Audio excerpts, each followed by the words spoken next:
السلام عليكم ورحمة الله وبركاته. الحمد لله الحمد لله رب العالمين، والصلاة والسلام على أشرف الأنبياء والمرسلين سيدنا ونبينا ومولانا محمد وعلى آله وصحبه أجمعين. أما بعد. Hadirin dan hadirat jamaah salat duhur yang dimuliakan oleh Allah Subhanahu wa taala. Kata rezeki atau rezeki itu bersumber dari bahasa Arab, dari kata rizkun, yang artinya ma yuntafa'u bih, sesuatu yang digunakan dan diambil manfaatnya. Ulama lain mengatakan bahwa rezeki itu adalah sesuatu yang diberikan kepada hayawan. Hayawan di sini adalah manusia dan selain manusia seperti jin dan binatang. Dari definisi ini maka kita bisa memahami bahwa rezeki itu adalah sesuatu yang telah digunakan dan diambil manfaatnya. Makanan yang telah dimakan, minuman yang telah diminum, pakaian yang telah dikenakan, rumah yang telah ditempati, mobil yang telah digunakan, dan lain sebagainya. Kalau ada orang yang membeli makanan atau memasak makanan, lalu karena hal tertentu dia tidak memakannya, berarti itu bukan rezekinya. Kalau ada orang yang membangun rumah, namun karena sebab tertentu dia tidak tempati rumah itu, berarti itu juga bukan rezekinya. Karena itu penyair Arab mengatakan, kada yajma'ul mala ghairu akilihi wa ya'kulul mala ghairu man jama'a. Terkadang harta itu dikumpulkan, dihimpun oleh selain yang memakannya, dan terkadang harta itu dimakan oleh yang bukan yang menghimpunnya. Rezeki itu tidak terbatas pada hal yang harta yang halal saja, tetapi yang haram juga termasuk rezeki. Ini ditegaskan oleh Imam An-Nasafi dalam karya beliau, kitabnya Al-Aqidah An-Nasafiyah, bahwa semua yang halal nanti maupun yang haram akan dipertanggungjawabkan di akhirat. Yang halal akan ditanyakan itu diperoleh dari mana, dan yang haram akan dibalas dengan siksaan. Kata Sayyidina Ali karramallahu wajha, ad-dunya halaluha hisabun wa haramuha iqabun. Dunia ini hisabnya adalah, halalnya adalah hisab, dan haramnya adalah siksa. Hadirin jamaah salat duhur rahimakumullah, rezeki manusia itu sudah ditentukan oleh Allah Subhanahu wa taala. Kata Allah dalam surah Hud, "Wa ma min dabbatin fil ardi illa 'ala Allahi rizquha wa ya'lamu mustaqarraha wa mustawda'aha kullu fi kitabim mubin." Tidak ada satupun makhluk yang bergerak, yang merjawa di muka bumi ini, melainkan Allah telah menjamin rezekinya. Dia mengetahui tempat kediamannya dan tempat penyimpanannya. Semua tertulis dalam kitab yang nyata, yaitu Lauhul Mahfuz. Karena itu hadirin, rezeki kita tidak mungkin tertukar dengan rezeki orang lain. Rezeki kita tidak mungkin diambil orang lain, karena rezeki seseorang itu sudah ditentukan, sudah ada jatahnya dan ukurannya. Sekuat apapun seseorang mengusahakan rezeki itu, kalau itu belum menjadi rezekinya, maka pasti dia tidak akan peroleh rezeki itu. Tapi sebaliknya, selemah apapun upaya seseorang, kalau Allah sudah takdirkan itu menjadi rezekinya, maka pasti dia akan dapatkan rezeki itu. Karena itu hadirin, kewajiban kita bersama adalah mengupayakan semaksimal mungkin menghindarkan diri kita dari mencari rezeki dari cara yang diharamkan oleh Allah Subhanahu wa taala, yang bersumber dari hal yang diharamkan oleh Allah Subhanahu wa taala, dengan menghalalkan berbagai cara, yang penting mendapatkan rezeki yang banyak.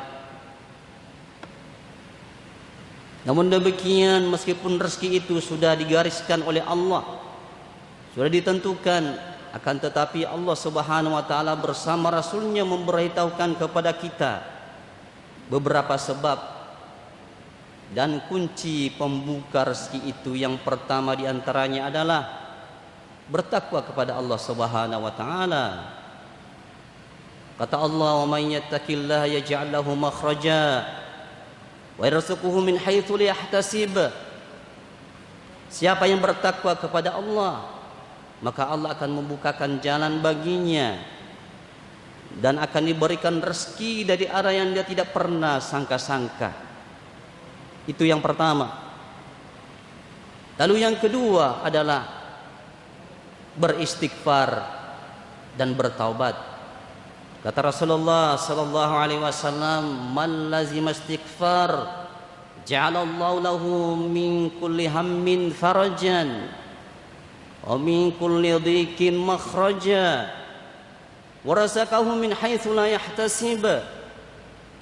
Siapa yang sering beristighfar, maka Allah Subhanahu wa taala akan menjadikan baginya dari setiap kesedihan itu kelapangan, dari setiap kesempitan itu jalan keluar, dan Allah akan menganugerahkannya rezeki dari arah yang tidak pernah dia sangka-sangka. Ini yang kedua. Lalu yang ketiga adalah menjauhi maksiat. Ternyata hadirin, kemaksiatan itu merupakan salah satu sebab sehingga rezeki kita itu terhijab, tidak sampai kepada kita. Kata Rasulullah sallallahu alaihi wasallam, "Innar rajula la yuhramur rizqa bidzambi yusibuh."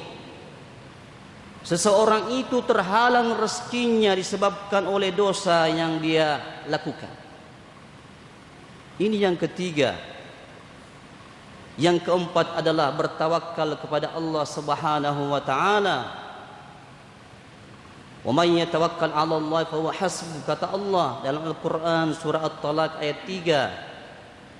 Siapa yang bertawakal berserah diri kepada Allah, niscaya kata Allah pasti dia mencukupinya. Tawakal artinya bergantung kepada Allah Subhanahu wa taala semata dan menyerahkan segala urusan kepadanya. Tawakal bukan berarti menafikan usaha, karena tawakal itu pada hakikatnya adalah menyerahkan segala urusan kepada Allah dan percaya penuh kepadanya,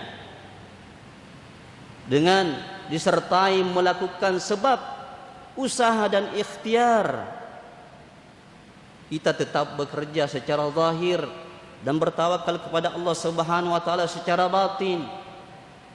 Meskipun kita bekerja, kita tidak menggantungkan terpenuhinya atau tercukupinya kebutuhan itu kepada pekerjaan. Akan tetapi yang terkait dengan terpenuhinya segala urusan itu kita hanya serahkan, kita hanya bertawakal kepada Allah Subhanahu wa taala. Kata Rasulullah, "Law annakum tawakkaltum 'ala Allah la razaqakum kama yarzuqut thair." Seandainya kalian bertawakal berserah diri kepada Allah dengan benar-benar, dengan sebetulnya, pasti kata Allah, niscaya Allah akan berikan kalian rezeki seperti Allah memberikan rezeki kepada burung-burung. Coba kita perhatikan burung-burung. Taqdu khisaman, dia keluar pada pagi hari dalam keadaan perutnya kosong. Wa taruhu bitanan, tapi pada saat kembali ke sarang-sarangnya perutnya sudah penuh terisi dengan makanan.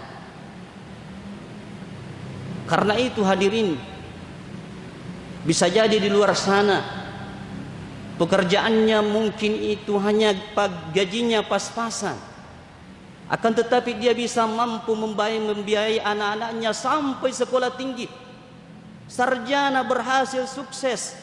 Padahal kalau kita kalkulasi secara logika, manusia tidak akan mampu. Akan tetapi karena tawakalnya tinggi kepada Allah Subhanahu wa taala, dia keluar dengan bismillah, mengharapkan keridhaan Allah Subhanahu wa taala.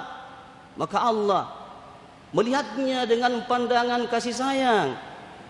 Rezekinya terbuka dari mana saja. Karena begitu tawakalnya kepada Allah Subhanahu wa taala, pantang baginya untuk memelas kepada orang, meminta kepada orang. Sehingga Allah Subhanahu wa taala melapangkan rezekinya. Mungkin dari orang lain, bukan dari dirinya sendiri, dari orang lain. Tetapi tidak kurang juga orang di luar sana pekerjaannya bagus, gajinya besar, akan tetapi keluarganya berantakan, anak-anaknya tidak berhasil, tidak sukses. Kenapa? Boleh jadi gaji yang dia makan itu tidak halal, haram, sehingga dimurkai oleh Allah Subhanahu wa taala, tidak berberkah dalam hidupnya. Ini yang keempat. Lalu yang terakhir adalah memperbaiki hubungan silaturahim, terutama terhadap pertama dan yang paling utama adalah keluarga dekat kita, saudara-saudara kita, orang tua kita, sepupu-sepupu kita, lalu kerabat yang terjauh, lalu lingkungan di mana kita berada, para tetangga, masyarakat di lingkungan kita. Apalagi tinggal beberapa hari lagi kita akan memasuki hari raya Idul Adha. Hadirin yang dimuliakan oleh Allah Subhanahu wa taala, kata Rasulullah, "Man habba an yubsata fi rizqihi." Siapa yang ingin dilapangkan rezekinya dan dipanjangkan umurnya, maka perbaikilah hubungan silaturahimnya.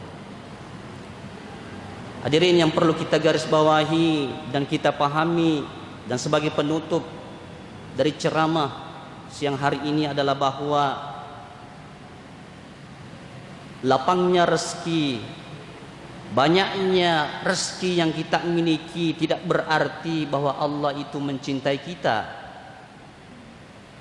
Begitu juga sebaliknya, sempitnya rezeki yang diberikan kepada seseorang bukan pertanda bahwa orang itu dibenci, dimurkai oleh Allah Subhanahu wa taala.